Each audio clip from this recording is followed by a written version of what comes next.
तो कलयुग जो है अत्यंत पतित युग है। इस युग में जनरली लोग भक्ति के प्रति आकर्षित नहीं है। ये एज ऐसा है जिस एज में लोग पाप वृत्ति अधर्म का जो कार्य है अधिक से अधिक करने की लोग इच्छा करें। ये एज का ये लक्षण है। लेकिन भगवान ने इस एज से मन को शांत रखने के लिए, मन में जो नेगेटिविटी है उसको दूर करने के लिए एक सुंदर और सुलभ सिस्टम में बनाए, जिसको कहते हैं हरे कृष्णा महामंत्र। इस महामंत्र के द्वारा एक महापापी भी महात्मा बन सकता है। जैसे हम शास्त्र में देखेंगे, वाल्मीकि त्रेता युग में थे वो, तो त्रेता युग का एक महापापी रत्नाकर, वो क्या बन गए? वाल्मीकि बन गए, बिकॉज ऑफ चांटिंग राम नाम। तो ये भगवान राम के नाम और भगवान कृष्ण के नाम में इतना पावरफुल है, जो व्यक्ति श्रद्धा के साथ चैंटिंग करता है उस व्यक्ति जनरली क्या है, मन का जो कलमश जो है उससे मुक्त होता है। इसलिए हमें क्या करना चाहिए, इस महामंत्र को श्रद्धा से जप करना चाहिए। इसलिए इसको मंत्र कहा जाता है। मंत्र का मीनिंग क्या है, अर्थ क्या है? मनः त्रायते इति मंत्र। जो मन का समस्या को, चिंता को दूर करना है उसको क्या कहते हैं? मंत्र कहते हैं। तो शरीर में जो रोग होता है उसको क्योर करने के लिए मेडिसिन है, लेकिन मन में जो रोग होता है उसको क्योर करने के लिए जो मेडिसिन है उसको हम क्या कहते हैं? मंत्र कहते हैं। बट दुर्भाग्य क्या है, शरीर में रोग होता है तो उसमें जो पेन हमें मिलता है उसको दूर करने के लिए तो हम प्रयास करते हैं, डॉक्टर के पास जाते हैं, मेडिसिन लेते हैं, लेकिन मन का रोग दूर करने के लिए प्रयास करते ही नहीं। तो मन का रोग क्या है? वासना, काम वासना। तो ये मन का रोग है। सेक्सुअल डिजायर, ये मन का रोग है। गर्लफ्रेंड बॉयफ्रेंड करना, ये मन का रोग है। फ्रस्ट्रेशन में जाना, ये मन का रोग है। पढ़ने के लिए इच्छा नहीं होना स्टूडेंट के लिए, ये मन का रोग है। भगवान का नियम के अनुसार जीने की इच्छा नहीं करना, ये मन का रोग है। सत्य का आचरण नहीं करना, पवित्रता का आचरण नहीं करना, तपस्या नहीं करना, एक दयाहीन जीवन जीना, ये जनरली क्या है? मन का रोग है। पूरा संसार में जितना भी प्रॉब्लम है मन का रोग के लिए। बट दुर्भाग्य क्या है, ये मन का रोग को दूर करने के लिए जो मंत्र है उसको कोई ग्रहण करने के लिए ही प्रयास नहीं करता है, और उसका प्रोपागेट भी नहीं किया जाता है। कोई मान लो इंटॉक्सिकेशन कर रहा है, सिगरेट पी रहा है, स्मोकिंग कर रहा है, ड्रग्स ले रहा है, ये भी मन का ही रोग है, और उसके कारण संसार में अनेक प्रकार के क्या हो रहे हैं? प्रॉब्लम हो रहा है। ये मन का रोग को दूर करने के लिए दुर्भाग्यवश कोई ट्राई नहीं करता है। बट ईश्वर के थ्रू, प्रभुपाद के थ्रू इस महामंत्र जनरली है प्रचार इसका कर रहा है। इसलिए हमें क्या करना चाहिए? इस महामंत्र को ध्यान से जप करना चाहिए। कभी कभी पूछते हैं कि हरे कृष्ण का लाभ क्या होगा, इस मंत्र का फायदा क्या है, हम जब नहीं करेंगे तो प्रॉब्लम क्या है, इस प्रकार हम सोचते हैं। पर एक्चुअली प्रॉब्लम क्या है? मन को कंट्रोल हम नहीं करते। इसलिए आजकल यूथ क्या है, शादी करने के लिए भी डरते हैं। जीवन में 3 चीज नहीं करना है। पहला है अपना पसंद से शादी नहीं करना है। सेकंड है घर वाले के पसंद से शादी नहीं करना है। थर्ड है शादी नहीं करना है। ये जीवन में 3 कार्य नहीं करना। ये जनरली लोग डरते हैं, क्यों? कलमश है। पहले विवाहिक जीवन एटलीस्ट क्या है? लास्टिंग करता था, 7 जन्म तक लास्टिंग करता था। आजकल 7 दिन तक लास्टिंग नहीं कर पा रहा है। इसलिए लोग वही वैवाहिक सुख को girlfriend boyfriend live in relationship इसमें जनरली मेंटेन करना चाहते हैं, सुख प्राप्त करना चाहते हैं, और उससे डिस्ट्रैक्शन बढ़ता है और हम स्टडी पे और अपना जो रिस्पॉन्सिबिलिटी है उसके ऊपर हम ध्यान नहीं दे पाते। इसीलिए ये महामंत्र इज वेरी वेरी इम्पोर्टेंट। सबको हरे कृष्णा महामंत्र 16 माला जप तो करना ही चाहिए, कम से कम एटलीस्ट स्टार्ट तो कीजिए एक माला से। क्या बोल रहे हैं, स्टार्ट करो, ठीक है, कंटिन्यू, बीच बीच में करता रहता है। तो इसलिए इस वर्ष लास्ट टाइम हम डिस्कशन किए थे, कलो दोष निधिराजन अस्ति ही एक महान गुण कीर्तनादेव कृष्ण से मुक्त संग परम ब्रजे। कलयुग दोष से परिपूर्ण है, लेकिन उसमें एक महान गुण है भगवान कृष्ण के नाम का संकीर्तन करना और जप करना। यह अत्यंत आवश्यकता है। बुढ़ा होने के बाद जप करना ऐसा नहीं, कौमार आचरित प्रज्ञा, जवान अवस्था से, बालक अवस्था से जनरली हमें हरे कृष्ण महामंत्र का जप करना चाहिए, यह अत्यंत आवश्यकता है। और चैतन्य महाप्रभु जो कि भगवान कृष्ण स्वयं है, इस संसार में इस महामंत्र को प्रचार करने के लिए आए थे। सुनिए, आजकल डॉक्टर नर्सिंग होम खोल के बैठ जाते हैं, हॉस्पिटल खोल के बैठ जाते हैं, पेशेंट वहाँ पर जाते हैं, पैसा देते हैं, ट्रीटमेंट करते हैं शरीर का रोग को दूर करने के लिए। लेकिन भगवान इतना दयालु है कि गोलोक से भगवान कृष्ण इस महामंत्र का प्रचार करने के लिए, भक्ति को प्रचार करने के लिए स्वयं एक भक्त के रूप में आते हैं और हर व्यक्ति के पास जाकर और कहते हैं कि आप हरे कृष्ण महामंत्र जप कीजिए, भगवान कृष्ण का नाम लीजिए, क्योंकि आपका मन का कलमा से, संसार का मेडिसिन से ठीक नहीं होगा, केवल इस मंत्र से ठीक होगा। इसलिए बुद्धिमान व्यक्ति जानता है कि संसार में जो प्रॉब्लम है मन के कारण ही प्रॉब्लम है। इवन तन में जो प्रॉब्लम होता है वो किसके लिए होता है, मन के कारण होता है। मन कंट्रोल नहीं हो रहा है, इसलिए तन में प्रॉब्लम हो रहा है। आज लिवर फेल हो गया है, आज तो लिवर फेल हो गया है, क्योंकि 15 साल से दारू पी रहा था, वो किसके कारण है, मन के कारण है। आज ब्रेकअप हो गया है इसलिए टेंशन में है, लेकिन 5 साल से कपड़ा में था तो इसीलिए प्रॉब्लम है। तो कहने का अर्थ है मन पहला कंट्रोल कर लेंगे तो तन का दुख लगभग कम ही हो जाता है।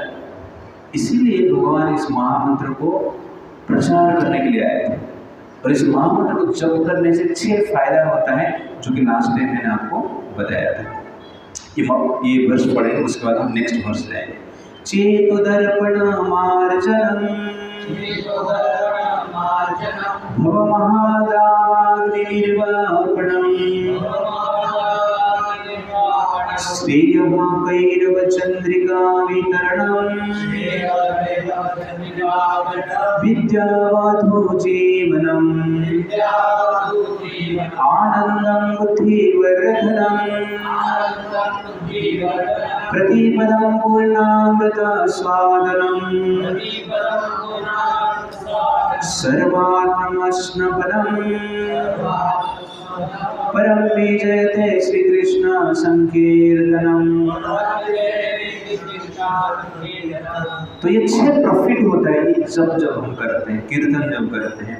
चेत दर्पण मार्जन, मन में जो मलिन है, lust, anger, greed, pride, illusion, envy, वो सब दूर होता है।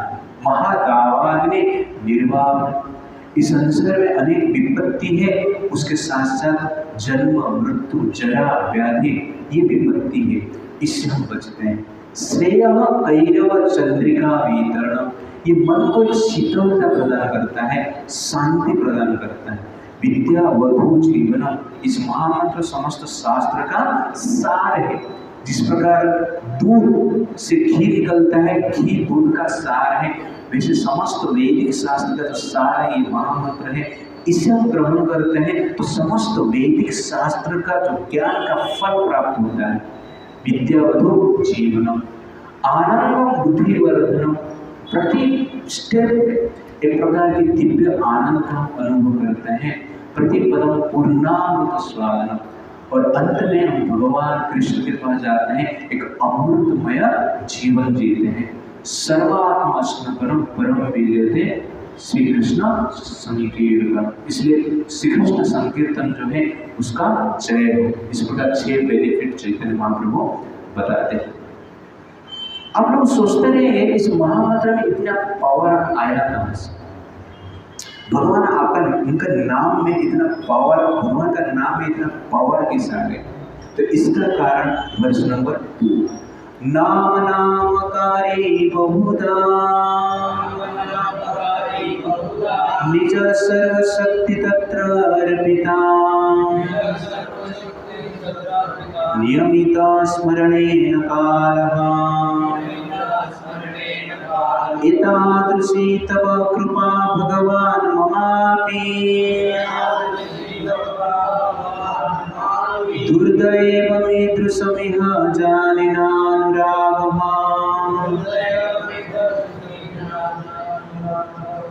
तो भगवान चैतन्य महाप्रभु कहते हैं कि भगवान का नाम में इतना पावर कैसा है? नाम नाम अकारे बहुधा निज सर्वशक्ति तत्र अर्पित। भगवान कृष्ण के अनलिमिटेड नेम और हर नाम में भगवान उनके पूर्ण शक्ति इन्वेस्टमेंट की है, पूर्ण शक्ति उसमें डाल दी। जैसे बैंक में पैसा हम इन्वेस्टमेंट करते हैं, डिपॉजिट कर देते हैं, जितना धन संपत्ति बैंक में डिपॉजिट कर देते हैं, पॉकेट में 10 रुपया रहता है। आजकल उतना भी नहीं रहता है, सब कुछ अकाउंट में रहता है। वैसे ही भगवान ने अपना जितना भी शक्ति है उनका नाम में डाल दी, डिपॉजिट कर दिए। इसलिए नाम क्या है? पावरफुल। आप कहेंगे कि नाम में कैसे ऐसा शक्ति डाल सकते हैं? एग्जैक्टली, नाम में आज भी शक्ति है। ओके, कैसे? आप चेक डिपॉजिट करते हैं, ओके ना, चेक क्लियर करना है तो सिग्नेचर करना पड़ता है। उस सिग्नेचर में पावर है कि करोड़ों रुपया आपको मिल सकता है। करोड़ों रुपया का ट्रांजैक्शन एक सिग्नेचर पे होता है। बड़ी सिग्नेचर नाम, तो आपका सिग्नेचर में करोड़ों रुपया ट्रांजैक्शन हो सकता है। आपका सिग्नेचर से रोड बन सकता है, आपका सिग्नेचर से राफेल विमान खरीद सकते हैं, आपका सिग्नेचर से बड़े बड़े युद्ध हो सकता है। और भगवान का सिग्नेचर से संसार से मुक्त नहीं हो सकते हैं। भगवान का नाम से मन का कलमश दूर नहीं हो सकता है, निश्चित रूप से हो सकता है। तो भगवान का जो नाम और भगवान स्वयं, इसमें कुछ अंतर होता ही नहीं। इसलिए नाम नाम अकारी बहुधा निज सर्वशक्ति तत्पर बलवान है। तो एक बार क्या हुआ, एक राजा थे, उनका नाम है सुकाम। उन्होंने हिमालय में बड़े बड़े साधु महर्षियों का एक सत्संग चल रहा था। वहाँ पे सत्संग में संग करने के लिए, कुछ सुनने के लिए, श्रवण करने के लिए वो जा रहे थे। अचानक नारद मुनि उनके मार्ग में आते हैं और कहते हैं, कहाँ पे जा रहे हो? तो व्यक्ति कहते हैं कि हम हिमालय में जा रहे हैं सत्संग सुनने के लिए, सत्संग करने के लिए जा रहे हैं। तो नारद मुनि कहते हैं, तो उधर जा रहा है, लेकिन मेरा एक बात रखिएगा क्या, एक मेरा काम कर दे। है बोले, आप तो नारद मुनि हैं, भगवान नारायण के परम भक्त हैं, आपका दर्शन हो गया और आपका कार्य करने से जीवन सफल होता है। आप बताइए कौन सा ऐसा कार्य जो मैं कर सकता हूँ जिससे मेरा जीवन सफल हो। तो नारद मुनि कहते हैं, उधर जाना, सब ऋषि मुनि जो है सबको प्रणाम करना, लेकिन विश्वामित्र मुनि को प्रणाम मत करना, इतना ही सिर्फ कर दे, बस प्रणाम करना। तो आश्चर्यचकित हो जाते, विश्वामित्र को प्रणाम नहीं करेगा तो गुस्सा हो जाएंगे। तूने बोला ना है कि नहीं, आप जो बोलेंगे वही करने वाला, तो इतना ही कर लेना, छोटा सा बात है, प्रणाम ही तो नहीं करना है। कलयुग में तो कोई किसी को प्रणाम करता ही नहीं, लेकिन तो आप क्या है, कर दीजिएगा। ठीक है। तो सुकांत जाते हैं, नारद मुनि की कथा के अनुसार हिमालय में समस्त साधु संत को प्रणाम करते हैं, विश्वामित्र को प्रणाम नहीं करते सबके सामने। तो विश्वामित्र क्रोधित हो जाते, उनको लगता है कि मेरा ये अपमान हुआ है। इसीलिए विश्वामित्र मुनि वहां से उठते हैं, तुरंत अयोध्या में आते हैं। अयोध्या में आते हैं तो राम जी को मिलने के लिए आते हैं और देखते हैं गेट में लक्ष्मण जी खड़े हैं। और विश्वामित्र जी लक्ष्मण जी को कहते हैं, मुझे राम जी को मिलना है। कहाँ है राम तुम्हारा? तो लक्ष्मण जी कहते हैं भगवान राम सोए। तो विश्वामित्र कहते हैं राजा जब सोता है प्रजा का ऐसा हालत होता है। राजा सोएगा तो प्रजा का अपमान होगा, संसार में अधर्म बढ़ जाएगा। जाओ राम को बुलाओ। ना सोए, थोड़ा उठने तक वेट कीजिए। तो ये विश्वामित्र जी चिल्ला चिल्ला के बोल रहे हैं, तो राम जी का नींद टूट गया। तुरंत बाहर आते हैं, विश्वामित्र को प्रणाम करते हैं और कहते हैं गुरुदेव बोलिए आपका क्या सेवा मैं कर सकता हूँ, ना मेरा अपमान हुआ है। तो राम जी कहते हैं जो आपका अपमान किया है, जो व्यक्ति का सर आपके सामने झुका नहीं है, उस व्यक्ति का सर कल सूर्यास्त से पहले काट दूंगा, ये मेरा प्रतिज्ञा है। बोलो कौन है वो? ना उस सुकांत। तो इस प्रकार जब सुनते हैं राम जी बोलते ठीक है, सेना को रेडी करते हैं और ये न्यूज़ सुकांत के पास पहुंचता है। वो आश्चर्यचकित हो जाते हैं, रोने लगते हैं और नारद मुनि को याद करते हैं। नारद मुनि को पुकार रहे हैं, लेकिन नारद मुनि वहाँ पे प्रकट नहीं हुए। पहले तो पुकारे नहीं थे, प्रकट हो गए थे। अभी पुकार रहे हैं, जोर जोर से चिल्ला रहे हैं, फिर भी प्रकट नहीं हुए। फिर भी उन्होंने नारद को बुलाया, पुकारे, नारद वहाँ पर प्रकट होते। प्रकट होने के बाद देख रहे हैं नारद मुनि सुकांत रो रहा है, जोर जोर के फूट फूट कर रो रहा है। क्यों रो रहा है? ना मैं मरने वाला। नारद मुनि कहते हैं संसार में जिंदा कौन रहा? आज तो कोई जिंदा नहीं रहा, सब लोग तो मरते हैं, इसलिए चिंता क्यों कर रहे? ना कौन मारने वाला तुम, ना विश्वामित्र मारने वाले, ना क्यों, ना आपके कारण।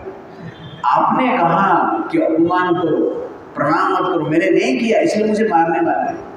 ना विश्वामित्र मार नहीं सकते, वो तो ऋषि मुनि है, कैसे मारे? ना वो राम के हाथ मारने वाले। तो नारद बोले अच्छा, भगवान के हाथ मरना किसका भाग्य है? भगवान के हाथ में मरेंगे तो वैकुंठ जाएंगे। इसलिए साधारण मृत्यु से ये मृत्यु अच्छा है, चिंता मत करो। नहीं मुझे मरना नहीं है, मुझे जीवन चाहिए, आप मुझे मार्ग बताए। तो नारद मुनि कहते हैं चिंता मत कीजिए, अब एक काम कीजिए, किष्किंध्या में जाइए, माता अंजनी को प्रतिज्ञा करवाइए कि आपका जीवन को बचाएंगे। उसके बाद हनुमान जी माता अंजनी को सहायता करेंगे और हनुमान जी की कृपा से आप बच पाएंगे। तो सुकांत तुरंत क्या करते हैं, किष्किंध्या जाते हैं, अंजनी माता के पैर के ऊपर गिर जाते हैं, प्रणाम करते हैं। वो कहते हैं आप प्रतिज्ञा करो, मैं बताऊंगा मेरा प्रॉब्लम क्या है। अंजनी माता देख रहे हैं सुकांत को, वो कहते हैं कि मैं प्रतिज्ञा करता हूँ आपकी इच्छा पूर्ति होगा। उठते हैं, वो कहते हैं मुझे विश्वामित्र मारने वाले हैं, इसलिए उनसे आप मुझे बचाइए। अंजनी कहते हैं तथास्तु। इस प्रकार बोलकर अंजनी गुफा के अंदर जाते हैं और चिंता में पड़ जाते हैं। तथास्तु तो कर दिए, लेकिन बचाएगा वो? तो सोचते हैं पुत्र है मेरा, हनुमान बचाए। तो हनुमान जी कुछ समय के बाद आते हैं। तो हनुमान जी पूछते हैं माँ क्या चिंता है आपका, बताइए ना। सुकांत का जीवन को रक्षा करना है, आप मुझे प्रतिज्ञा दीजिए उसका जीवन को रक्षा करें। तो हनुमान जी माता को प्रतिज्ञा करते हैं कि आपका इच्छा पूर्ति हो। तो इस प्रकार प्रतिज्ञा कर लेते हैं। सुकांत को आगे पूछते हैं क्या प्रॉब्लम है आपको, कौन मारने वाला है? ना मुझे राम जी मारने वाले। अरे माता तो बोल रहे थे विश्वामित्र मारने वाले, तुम राम जी बोले ना, विश्वामित्र जी राम के हाथ मारने वाले। अरे पहले बताया, इसलिए तो बताया नहीं, प्रतिज्ञा करना। तो हनुमान जी चिंता में आ जाते, अभी मैं क्या करूँ, राम मेरा इष्ट देव है, उनको मैं मार नहीं सकता है, उनको कौन मार सकता है, भगवान है, लेकिन इसका जान भी बचाना है। तो राम जी का नाम को ध्यान करते हुए हनुमान जी चिंता से प्रेरित होकर अयोध्या तुरंत आते हैं और भगवान राम को मिलते हैं। देख रहे भगवान राम युद्ध के लिए प्रस्तुत कर रहे हैं। तो हनुमान जी जाते हैं, राम जी को पूछते हैं भगवान कहाँ पे जा रहे हैं, किधर युद्ध कर रहे हैं, आपको युद्ध करने के जाने की क्या जरूरत है, आप सिर्फ मुझे बताइए, मैं आपका काम कर दूंगा। क्या हुआ आपका? ना सुकांत को मारना है। तो राम जी को हनुमान जी कहते हैं सुकांत को बचाने का वचन मैंने दिया है। तो राम जी कहते हैं मैंने भी विश्वामित्र जी को, मेरे गुरु को वचन दिया है कि सुकांत को मैं मारूं, आप आपका काम कीजिए, मैं मेरा काम करता हूँ।